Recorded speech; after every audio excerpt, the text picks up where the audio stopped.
నటరాజ మాస్టర్కి ఎందుకు గోల్డ్ లాంతర్ ఇచ్చారో నాకైతే తెలియలేదు. వాళ్ళకి ఇవ్వాల్సింది బ్లాక్ లాంతర్ కదా.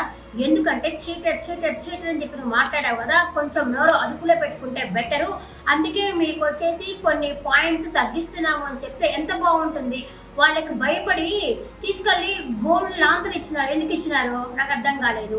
పాపం శివ్ వాళ్ళ పాయింట్లు చెప్పుడైపోతున్నారు జడ్జి దగ్గరికి. రాధా మేడం ఏమంటున్నారు, ఇప్పుడు మిమ్మల్ని చీటింగ్ అంటే చీటింగ్ అయిపోరు కదా అని అంటారు. ఎందుకంటున్నారు అని చెప్పేసి నటరాజ మాస్టర్ అడగాలి. కొన్ని పాయింట్స్ తగ్గించుంటే బాగుండేది. అంతకుముందు కళ్యాణ్ విషయంలో సంజయ్ మేడికి పైకి పోయాడు అనేసి కొన్ని పాయింట్స్ తగ్గించారు వాళ్ళకి. అలాగే నటరాజ మాస్టర్ వాళ్ళకి కూడా కొన్ని పాయింట్స్ తగ్గించి, ఇదిగో మీ నోటి వల్ల మీకు పాయింట్స్ తగ్గిస్తున్నాము అని చెప్పుకుంటే ఎంత బాగుండేది. ఎంతసేపు మాస్టర్ ఏం చేసినా ఒక్కరు కూడా ఒక్క మాట అనరు, తప్పాడినా కూడా ఏమంటారు. అక్కడ సీముకి కాముగానే ఉంటుంది, జడ్జిలు కాముగానే ఉంటారు. ఇంకెన్ని రోజులే, 30 రోజులు అనుకుంటా అయిపోతావు, పని అయిపోతుంది.